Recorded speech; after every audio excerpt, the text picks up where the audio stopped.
We're fortunate that we can laugh because we made it. I think of all the people who can't laugh because either they're dead or they've lost a family member to the illness, or they're still locked in the throes of addiction. There is nothing.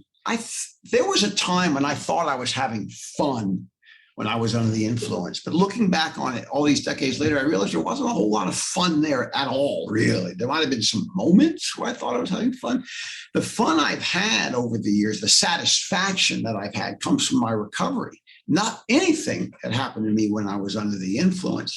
And being able to share that, whether it's in a recovery group in downtown LA, or whether it's on the beach in Malibu, or whether it's at the Salvation Army in downtown St. Paul, being able to share that with other people just multiplies by the number of people in the room, the goodness of it, the joy of it, the fun of it. And so you're right, being with each other is critical. Are you curious about discovering ways of making your life better? Then welcome to my podcast. I'm Bob Nickman, and this is The Exploding Human.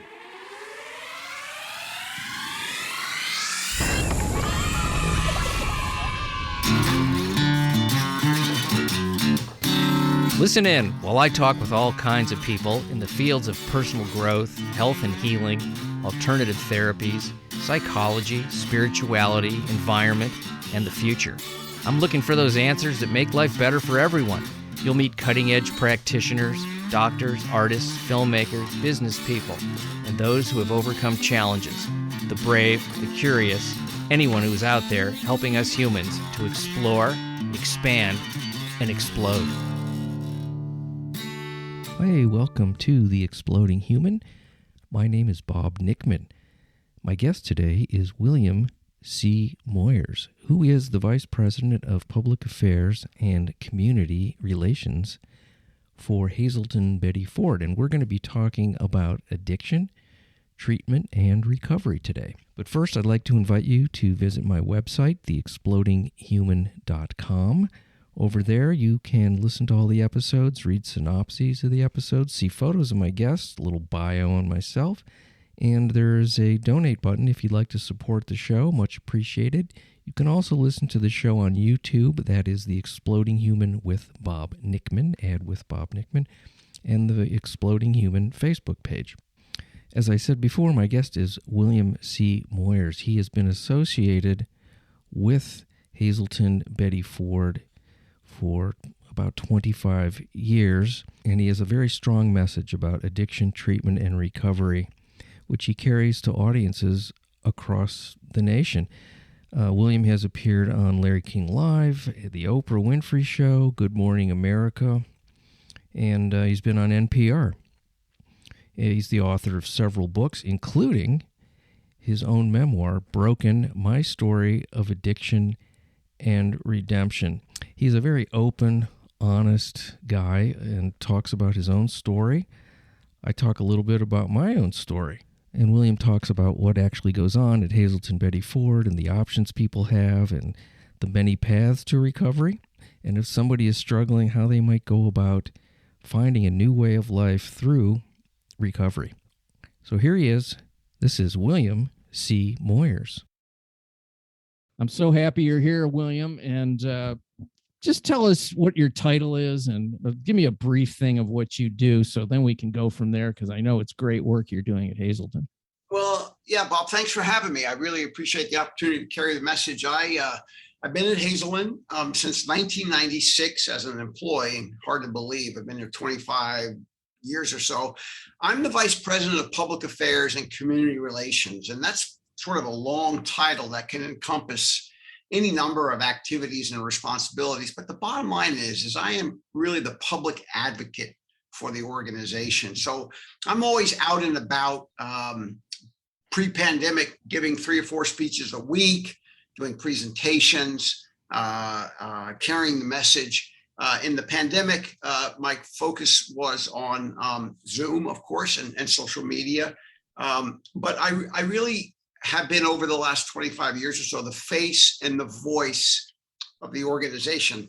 in the public arena, though that is evolving, of course, because I'm getting older and the face and the voice of the organization is getting fresher and changing, as it always does with some of us old timers. So I've been around a long time. I really am the public advocate, and I love carrying the message of hope, help, and healing. Well, that is the best message there is. I know that Hazelden is a multi-purpose kind of a place. There's treatment there, and there's all kinds of things that go on. What are the types of things that you guys do there? Because I have a lot of literature from there that I read pretty frequently. So that's my association with it.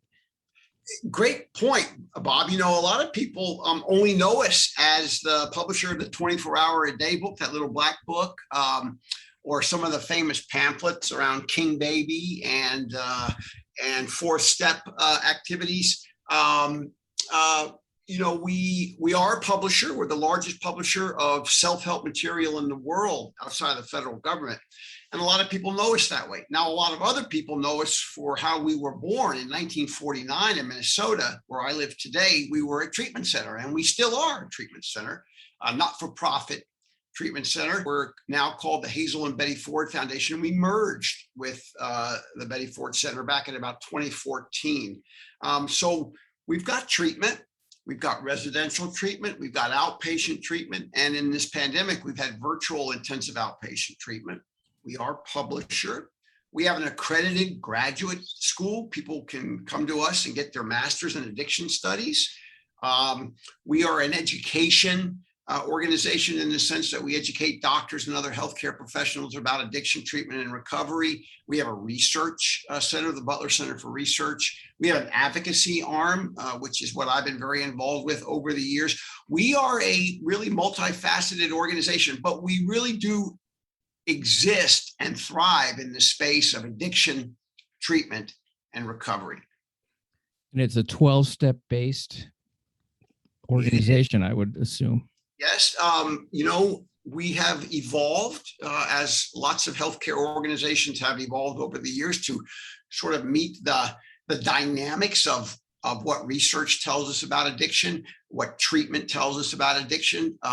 So we are an abstinence-based organization. We believe that abstinence is the way to go for most of our patients. And the 12 steps hang on the wall of every one of our treatment facilities, whether it's residential or outpatient. We have an outpatient in Los Angeles, in San Diego, West LA.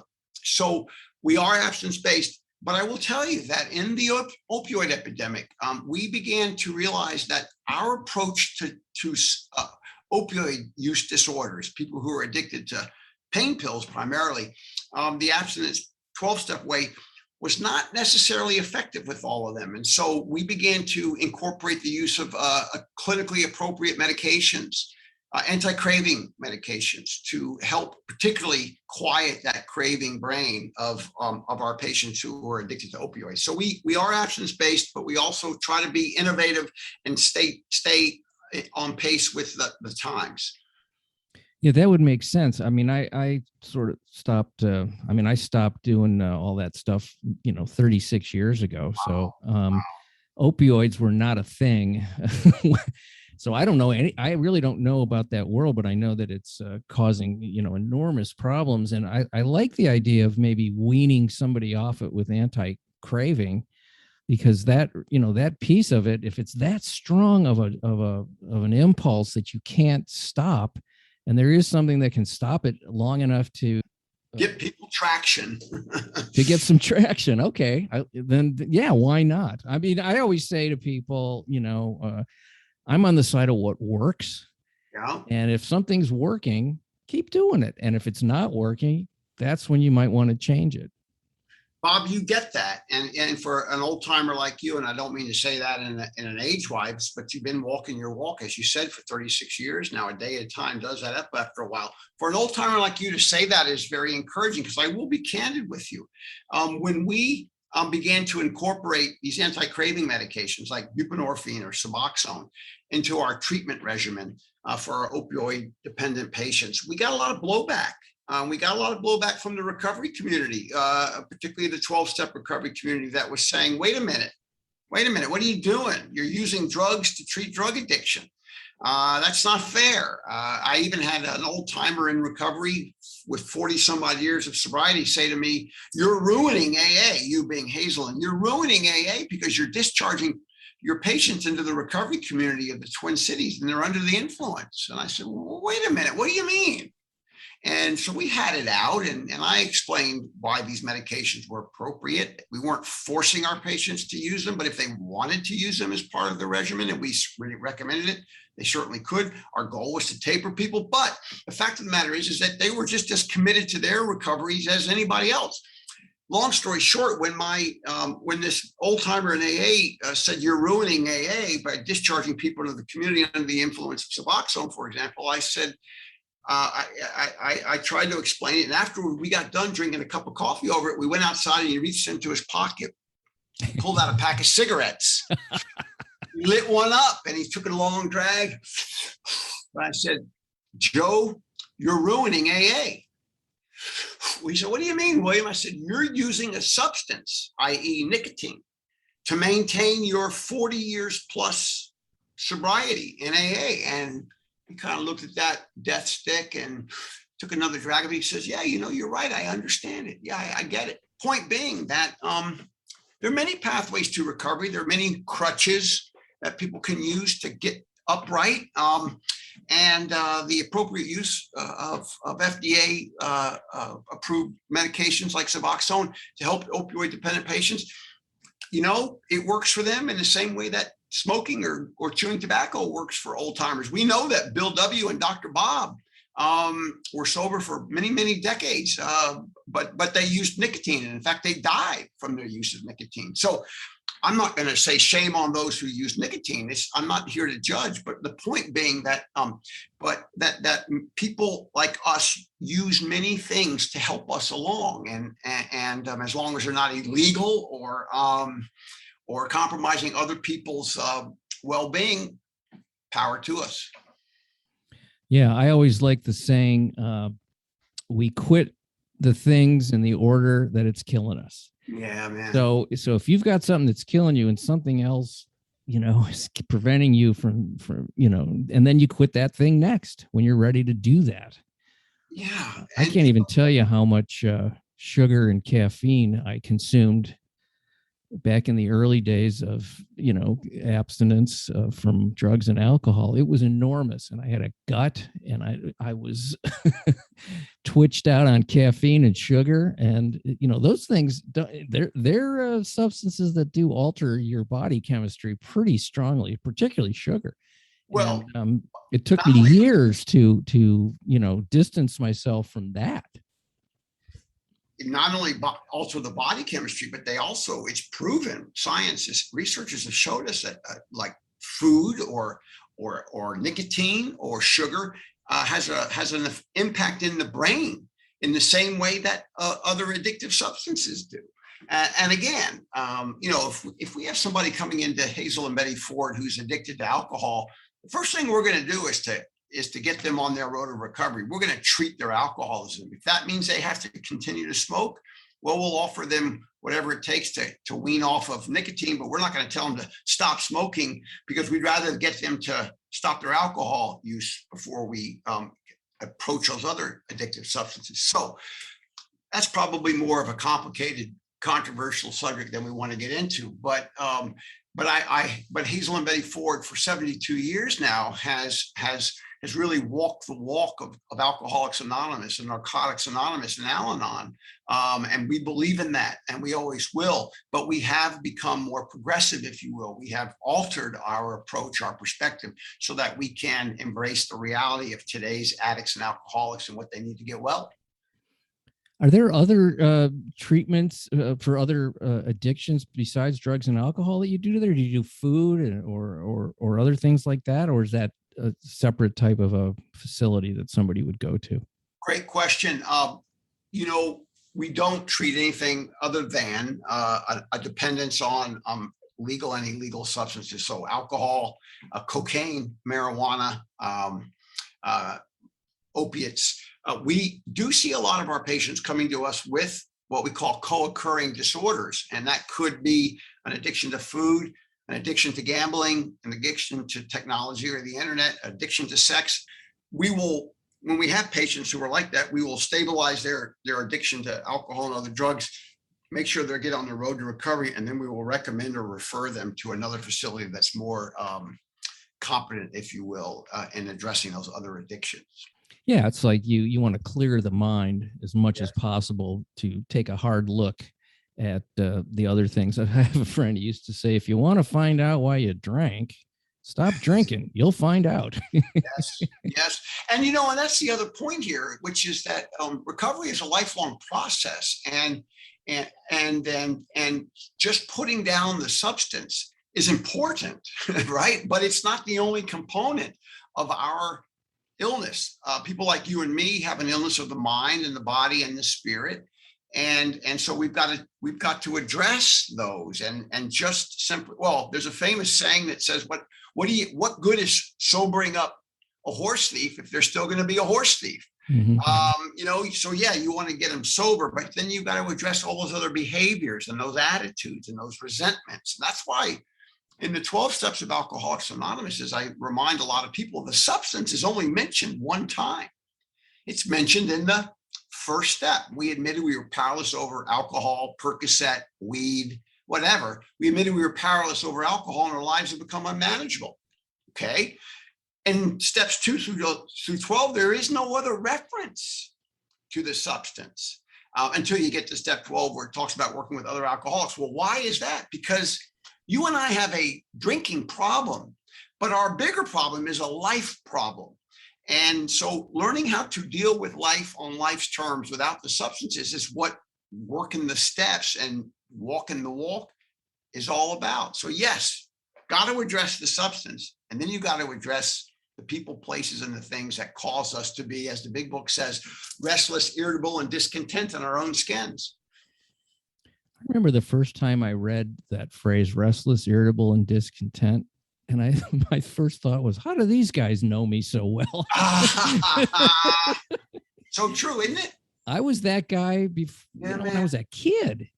And I was like, I don't know why. I don't even try to figure it out. But, one of the things that's come up a lot in my podcast, no matter who I talk to with anything in the field of healing and health, is trauma.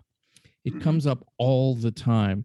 So, and I know that obviously there is a physical addiction piece, and so it's nature nurture kind of a thing. But how much does trauma, in your experience, how much does it play into people's addictions, and what are some of the ways that you guys deal with trauma at Hazelden? Yes. Good question. We could spend the rest of the podcast talking about it. Sure. Trauma is debilitating, and trauma comes in many forms, but it ultimately has the same effect. Trauma can come from PTSD, can come from being sexually abused as a child. It can come from witnessing the death of a parent. It can come from being the child of parents who divorce. Trauma, to each his own, but trauma is never a good thing. And while it can be difficult to sort of define as it relates to each of us, it has an adverse effect. So much so that some of us learn to medicate it with mood and mind altering substances. So many of our patients come to us with some form of trauma, even if it's the trauma of imperfection, which I like to talk about in my own story about imperfection. We can come back to that maybe, but yeah.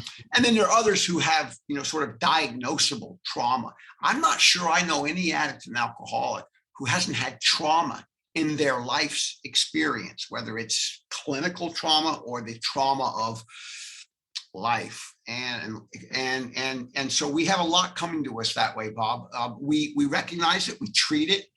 It can be treated with, of course, therapy, talk therapy, group therapy. It can be treated in some cases with medications. And in some cases, it's so debilitating that people need to go to treatment for trauma. For trauma, no matter what else they have else going on. And there are some good programs around the country. We're good at diagnosing it. We're good at addressing it. But there are other programs, I think, that are better, frankly, in terms of dealing with it. One other thing I would just tell you is that when I went to treatment at Hazelden in 1989, for the first time, about 7% of our patients showed up at the front door with what we call a co-occurring disorder. They had a substance use problem, and then they had depression, trauma, PTSD, whatever. That was back in 1989. Well, today it's about 90%. And why is that? Well, for one thing, we're better at recognizing and diagnosing it. Secondly, people are sicker. People are just sicker these days. Certainly, as we emerge from the pandemic, there's a whole new raft of issues around isolation, loneliness, and those sorts of things. So people come to us with all kinds of problems, including trauma. The key that we believe in is the focus on arresting the substance use and then going from there to treat all those other things. Yeah, it's amazing. I think it is more diagnosable because people have become really aware of it. Yes. I've been, I'm just absolutely fascinated with that topic. Like you were saying, trauma can just be life. And I think, I personally don't have any big traumatic event, but I always felt, like life just kind of hurt too much or so I think, I'm not saying I guess I am saying I'm sensitive or I'm aware of a sensitivity. And I think most people are, that little child, they're all sensitive, some more so than others, and some take things harsher. Mm-hmm. And some of the events that, I felt, I'll just say traumatized by, now that I look back on them, they weren't even a big deal. They were just sort of normal, like weird kids doing, mean shit to people, mm-hmm. and, any type of rejection or, any of that stuff. For some reason, it would upset me too, like more than I think was healthy. So you were saying, I'm going to get back to your story a little bit. You were saying perfection was an issue for you. Yes, talk about that, because that's really interesting to me, because it's a belief system that was in there that doesn't work, obviously, because nobody's perfect, but still, I have a little bit of that myself, so I get that one. I wouldn't be surprised if most of your listeners or your viewers have that in some aspect. And just because you struggle with perfectionism doesn't mean you're going to become an addict and an alcoholic, which is why I say that I've got two things going on with me as it relates to the dynamics of my illness. One is I have a vulnerability to substances. My brain is just genetically different. Darn it. I didn't ask for it, and it's not my fault, but it helps to explain why a person like me can do the exact opposite of all those things I know I shouldn't do, all the way I was raised, all those things. So I've got a brain that's vulnerable to substances. And when I medicate myself, it turns on a light switch in my brain, which I always say I cannot turn off of my own free will. Again, it doesn't excuse the things I did under the influence, but it explains it. So that's one component of my illness. The other one that to the perfectionism is that I say I have a hole in my soul. And if I was standing up, I'll stand up. I have a hole in my soul. It's right here underneath my rib cage. And my hole in the soul, Bob, it aches with a sense of imperfection.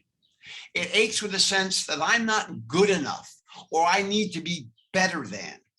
Again, back to the analogy in the big book, it causes me to be restless, irritable, and discontent as it relates to my place in life. You know how hard it is to be perfect, right? It's impossible. Why? Because we're human beings. There is nobody who's perfect. But growing up, I didn't ever feel like I was good enough. I felt like I wasn't worthy of. I felt like I was on the target, but I wasn't the middle of the center of the target. So I was always striving to do things to get your attention, to get your love, to get your adulation. And it was a very difficult situation. That's why I know before I ever took a drink or a drug, I know that I was alcoholic in that thinking, in that feeling, in that place. And when I used substances for the first time, it did turn on that light switch in my brain, but it also soothed that hole in the soul. I didn't have to try so hard anymore. And so I dealt with my perfectionism which is not a certifiable illness in any stretch of the mind, but it feeds it. I dealt with my perfectionism by medicating myself. The relief of those moments is extraordinary, and it's no surprise that you want to keep doing that, because it's, there, that sense of relief, when you're a child and you're feeling that tension and that unsettled feeling inside, and you hit the point where you're old enough to medicate. For some people, it's very young. It's 10, 11 years old, or could be even younger. And for some people, it's usually the teenage years. And I remember some of those moments where I went, oh, I can relax here, and I'm okay. Great feeling. Well, and in my case, it wasn't even a question of feeling great. It was just a question of feeling more at ease. It was a question of not having to try so hard. My parents have been married for 67 years. So I don't come from a broken home. I don't come from a background where I didn't know what unconditional love is. My parents loved me growing up, and they continue to love me. I also come from a family where I lacked for nothing growing up. Financially, always had money in my pocket. Emotionally, I had issues as teenagers, but all teenagers have issues, but I was a pretty well-rounded fellow growing up.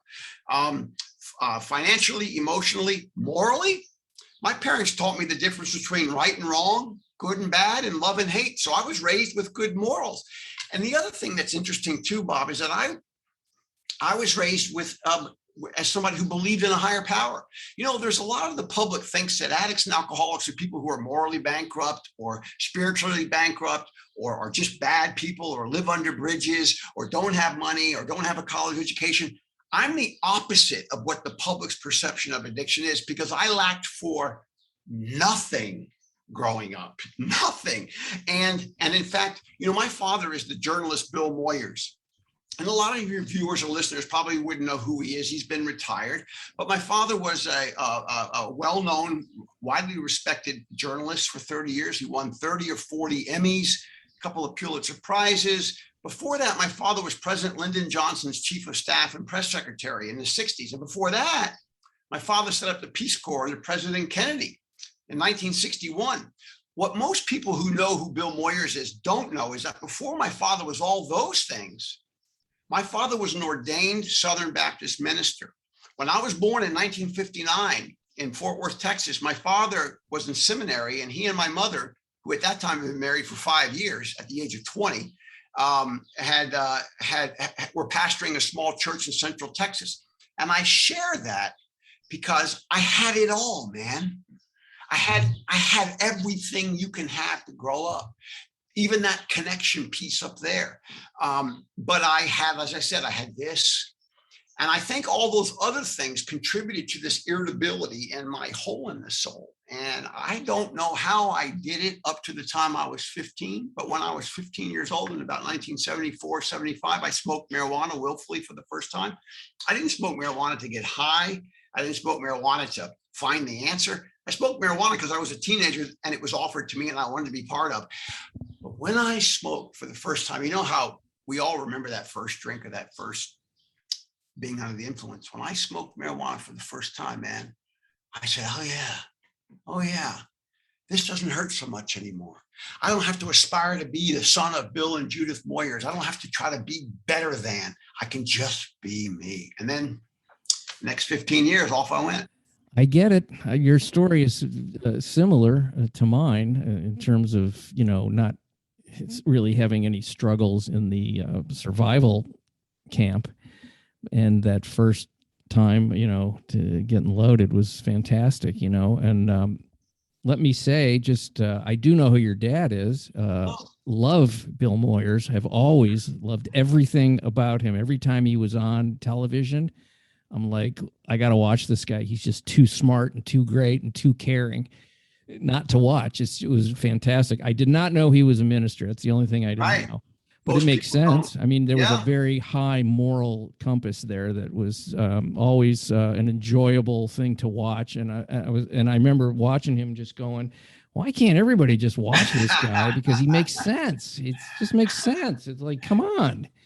Yeah. He also did a lot of people more our age will remember back in 1987, 88, he did a series with Joseph Campbell, Joe Campbell and the Power of Myth. And Joe Campbell Yes. was a mythologist who influenced George Lucas and Steven Spielberg, among others. And my dad interviewed him, and it was right before Joe Campbell died. And Joe Campbell had that famous saying, "Follow your bliss." And that series resonated with a lot of people. That's the point. I mean, and here's the other thing. I use my own story and my public advocacy at Hazelden Betty Ford because we are committed to smashing the stigma. You and I are smashing the stigma in this conversation. Why? Because we're sharing our experiences in the public arena being your podcast and your audience. And I think I haven't shied away from sharing my story because so many people in the public and in the media and in policy circles in Congress and state legislatures, they think that addicts and alcoholics are some other color, that they live under bridges, that they're not educated, that they're bricklayers, that they come from broken homes. Well, I'm a prime example, and I have a hunch you're a prime example too, of the fact that you can be raised in a good environment and still have this and still have this. Yeah. No, it's it doesn't, it's kind of like it's a disease. It doesn't care who it affects. It's like they took whoever they are, took a big bunch of alcoholism, drug addiction dust, threw it up in the air, and it just lands where it lands, and it doesn't care where it lands. It just lands on certain people. And, I have to say that I think Betty Ford herself was a huge influence on getting people to see that there should not be a stigma attached, that this can happen in any family. And it usually does. Every family's got somebody. She had the bully pulpit of being the former first lady and being married to a president of the United States, as she talked about her breast cancer. And that was also another illness in the 60s and 70s, or up until the 60s and 70s. It had a lot of stigma and misunderstanding about it. And of course, Mrs. Ford used her own story to talk about her dependency on pain pills and on alcohol. She was probably, I don't want to say the first, but she was perhaps the most prominent non-Hollywood type who was willing to stand up and speak out and share both the power of addiction and the promise and possibility of recovery. In fact, she came to Hazelden here in Minnesota. I live in St. Paul, where I'm joining you from today. She came to Minnesota in 1982 to learn how it was that we did this thing called treatment at Hazelden. As I said, we were started in 1949. Mrs. Ford found recovery through the Naval Hospital in California, and began to go to meetings and so on. And she wanted to open a treatment center, so she came here to Minnesota and visited with us and learned the ropes. And then she went back to Palm Springs and started the Betty Ford Center. Never did we imagine that the day would come, 2014, that the two organizations would merge into one. So Mrs. Ford was actually an inspiration to me. I got to be with her and President Ford in Colorado in the late 90s. I did a presentation in front of them and a small group of their influential donors and advocates. Mrs. Ford said to me something that she pulled me aside that day. She goes, William, the real reason that we tell our stories, yes, we want to smash stigma, but the real reason that we tell our stories is to help other people. Yeah. And I thought, yeah, you're right. It's exactly what we do. And that's why, I'm very public about my own story and have been. And it helps to have the cachet of a last name that's recognizable to some people and to come from the background I come from. But what I never imagined in sharing my own story would be the sheer number of people that reach out to me and ask for help. I get 4 to 5 requests for help a day, 360 days of the year. And it used to come to me by telephone or by a snail mail letter, or somebody would show up at my front porch here at my house in St. Paul. Today, I get it through the internet, Facebook messages. I get scores of Facebook messages from people who say, can you help me? And why do they reach out to me? Because I'm doing what I'm doing right here with you. I'm sharing my experience. I'm being open about, this is the face of an addict and an alcoholic. Here's how treatment can work, and this is what recovery looks like. It's I always say, I found a way out of that life, and I was like, there's a way out. I mean, I was very surprised that there was a way out.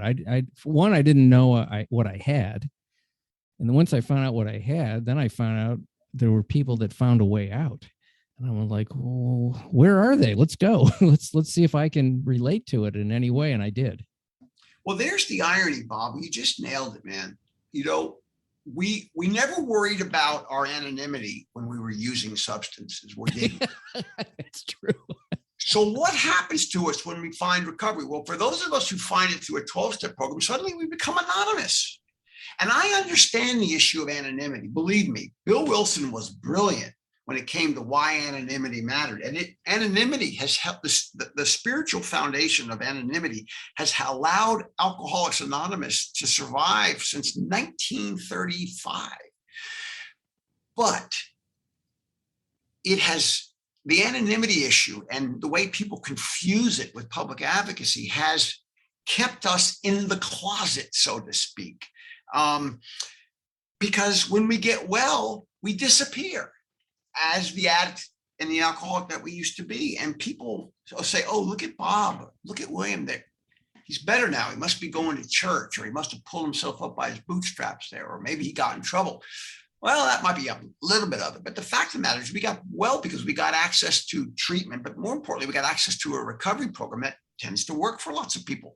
And yet we stop sharing the news outside of the rooms. And I understand anonymity, and I do my very best never to talk in public about my participation in any recovery program. All I do in public, whether it's at a Rotary meeting, whether it's in front of President and Mrs. Ford and their group, whether it's on Oprah or on Larry King or in my books or whatever it is, I try to honor the spirit of anonymity, but still share with people the fact that addiction is a disease that doesn't discriminate. Treatment can work and recovery is possible. And this is what it looks like.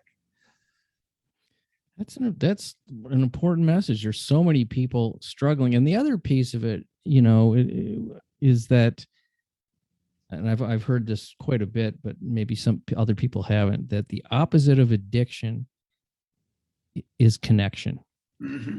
And I always like that because one, we can't do it alone. And two, when you connect with another person on a very spiritual level or soul level or human level, that's where healing can begin. That's where the lights come on and possibilities happen.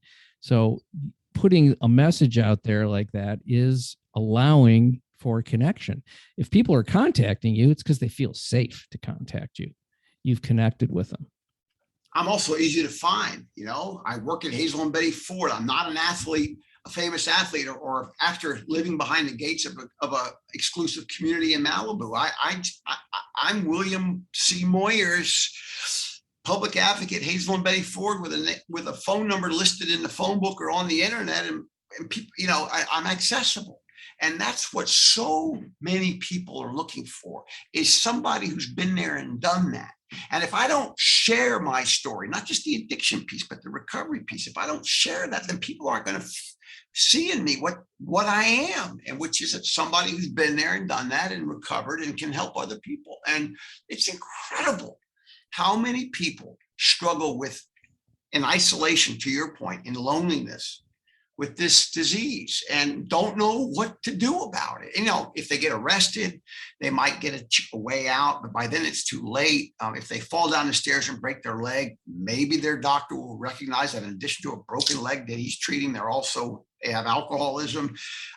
But if we don't share our stories in podcasts like yours, or as I said, in all those other ways I've done it over the decades, then nobody's going to know. And how are they going to get help? And one more thing I want to tell you that you nailed this too, which is the single most important word, I think, in the 12-step pathway to recovery is the first word, we. Yes. Because addiction is an illness of isolation. And the antidote to it is exactly what you said, community. It's why when a ship sinks, the survivors don't swim away from each other. They swim to each other. And the same is true for those of us whose ship sinks because of addiction. And when we suddenly pop to the surface and we realize we've survived that bottom, then we swim to each other and we hold on. I was reading through the 12 steps, and counting how many times it says we, our, us, and it's something like 26 times in 12 steps. There's no I at all. It's all, and it's a lot. It's, it's just, it's amazing that the emphasis on the group community connection piece is the underpinning. In my opinion, it's the underpinning. It's me and you talking about what the truth is for us and feeling safe to do it. It's so true. That's what I believe too. And the other part to it is we know at Hazelden Betty Ford, there are many pathways to recovery. The 12 steps is a good one, right? It helps millions of people. But there are other pathways too: yoga, church, other group experiences. But the point is that they're all experiences that happen with other people. I don't know too many people who are able or capable of recovering all by themselves. I suppose they exist. Power to them. But that group experience, that community of connection is the key. Also, it's more fun. So much better. It's hard to like get in a laughing jag when you're by yourself. It's just not as easy because that piece. Can we talk about that piece for a second? The idea of being able to laugh at yourself and even about the dark stuff that's in the past, how important that is to healing. Because for me, that is, such an attraction to me, to be around a group of people who have come out of something so horrendous and debilitating, and now they're laughing. Greatest feeling in the world. We're fortunate that we can laugh because we made it. I think of all the people who can't laugh because either they're dead or they've lost a family member to the illness, or they're still locked in the throes of addiction. There is nothing. There was a time when I thought I was having fun when I was under the influence, but looking back on it all these decades later, I realized there wasn't a whole lot of fun there at all, really. There might have been some moments where I thought I was having fun. The fun I've had over the years, the satisfaction that I've had, comes from my recovery, not anything that happened to me when I was under the influence. And being able to share that, whether it's in a recovery group in downtown LA, or whether it's on the beach in Malibu, or whether it's at the Salvation Army in downtown St. Paul, being able to share that with other people just multiplies by the number of people in the room, the goodness of it, the joy of it, the fun of it. And so you're right, being with each other is critical. Yeah, again, I'm on the side of what works. If something works, do it. And that's, Amen. That's as simple as it gets, right? It does. And that's why, that's the other thing too. The beauty of the 12 steps, I think, is that nobody does them exactly the same way as anybody else. There's remember what they say, take what you need and leave the rest. So there's a reason for that. It's because those steps stick to us differently based on any number of external, internal factors. And so that's why I say to people who might be struggling to find a pathway to recovery, if you don't like them, keep going. And, maybe eventually you'll find the dynamic that works for you, that might include some aspect of the 12 steps. It might include other things. Just stick with it.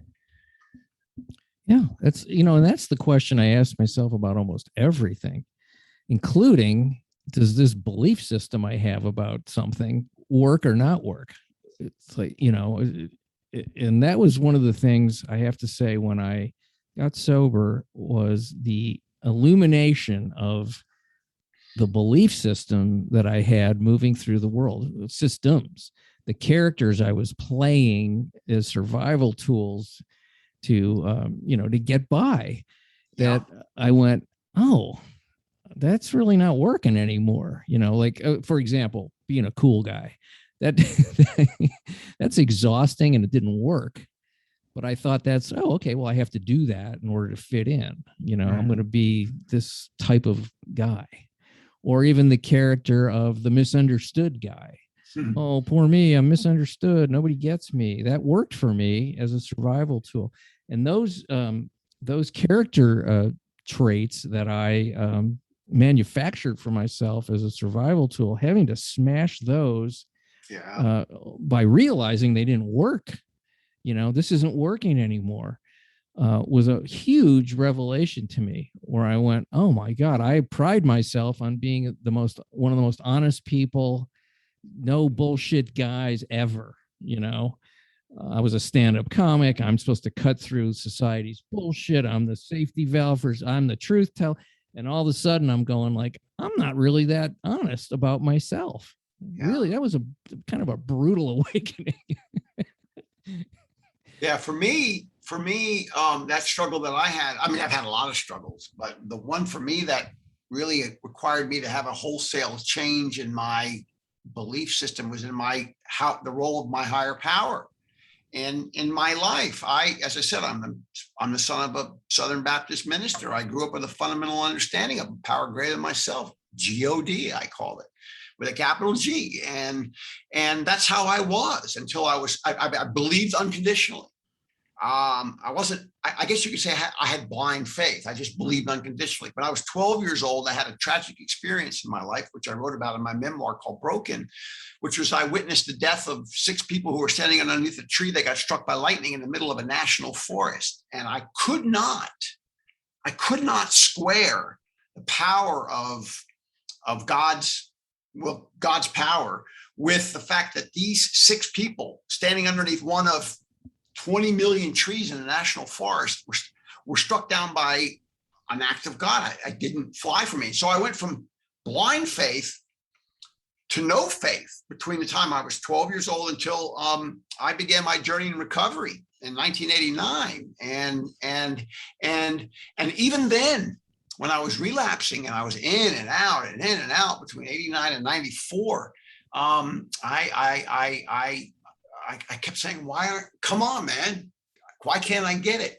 Well, what I learned was that for me, it wasn't about believing in God. It wasn't about believing in God, although belief is important. But for me, this hard-headed alcoholic who tried to live a perfect life, for me, it wasn't about believing in God. It was about trusting in God, that God could do for me what I could not do for myself. And so my fundamental prayer when I was at my bottom on October the 12th of 1994, and finally that day, I hope, finally found my recovery, I said, okay, God, I'm done.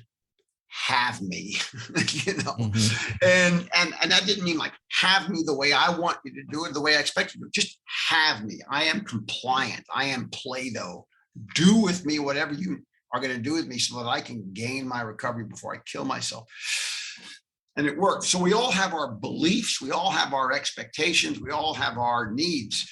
The key is to mold them to fit what works for us as we make that journey. A beautiful idea. I mean, that incident that you just talked about, I mean, that could be a very solid justification for there's no such thing as God.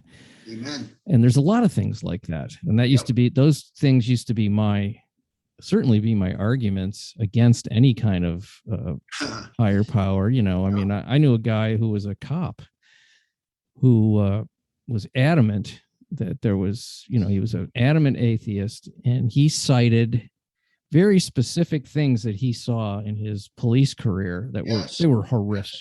I mean, absolutely. There can't be a God if this, and in those moments, there is none, in my opinion. I just think when there is none in that particular situation, possibly. And so I can make an argument for or against. So that being said, that means there's a choice. If I can make an argument for it or against it, light doesn't exist without dark. The concepts can't work without the other one. So I kind of look at there's a duality to the universe in that way. There's love and hate. There's kindness and cruelty. There's horror and ecstasy. I mean, there's all that stuff. It's a full palette. So what am I going to focus on? If they both exist, I don't think I don't think you can exclude the other side or deny it. I think it's there. And I just don't want to, I want to move away from embracing that and focusing on the darker side to choosing what again, what works. And Yep. that's kind of where I've landed as far as that. People say, well, do you believe in God? I go, most of the time. Yeah. Not always. I can't say that I always do. Maybe underneath, because I exist. So if it's existence and life energy, then yes. But certainly, mentally, no, I can't say that. I heard somebody say one time that, as it relates to what we're talking about, that religion is a destination of the mind and spirituality is a journey of the heart. And the point is that I do believe in my own life that it is a journey. And that's why when people have the spiritual awakening and they're sort of like, okay, I've had the spiritual awakening, I guess I'm all done now. Yeah. No, you're really only just beginning. I mean, the hard work comes afterwards. And by the way, in my journey of recovery, just like everybody else, I've had a lot of high highs. I've had a lot of low lows. I used to think that the hardest thing in the world was to hit bottom with addiction. And no, that was easy. Why? Because I never felt it. I was under the influence. What I've discovered is it's harder to hit bottom sober because you feel it. And I have felt a lot of pain in my sobriety, pain that I don't think is very fair, or some of it's which is self-inflicted. But it's been painful because I've been sober. And when those things happen to me, as they do, I don't say, why did you let that happen, God? What I do is to just know that this is one of those other teachable moments. Do you want to do a little plug for how people can get a hold of you or Hazelden, or what the next step would be if someone's out there struggling and you want to find out a little more? You're going to tell us. Yeah. Well, the first thing I want to say to people who are going to be watching is some of whom are going to be celebrating years or decades of recovery, and some of who are struggling in this moment trying to understand what recovery is all about and whether it's attainable, is don't give up hope. There is always hope. Don't let yourself or your loved one hit bottom, because the only bottom with this illness is death. And anything short of that is a way out. So keep reaching out for hope and help. I'm easy to reach. I work for an organization, as I said, Hazelden Betty Ford. My email address is wmoyers, Moyers, wmoyers @hazeldenbettyford.org. The best way to find me probably is to go look up William C. Moyers on Facebook and send me a message. But I can be reached at Hazelden. I'm on the internet. I'm on your program. And I can help you. I say probably half the people that reach out to me for help end up coming to a Hazelden Betty Ford facility. The other half, I make sure get to whatever's clinically or financially appropriate, whether that's a Salvation Army or a local treatment center. I help people because when I help people, as you know, Bob, it helps us, right? So there is hope. Hang in there. I appreciate you giving me the opportunity to be part of this conversation. Thank you so much. I really appreciate your time and certainly the wonderful work you've been doing for so long. So have a wonderful day. Thank you so much. Thank you, Bob. God bless. Take care.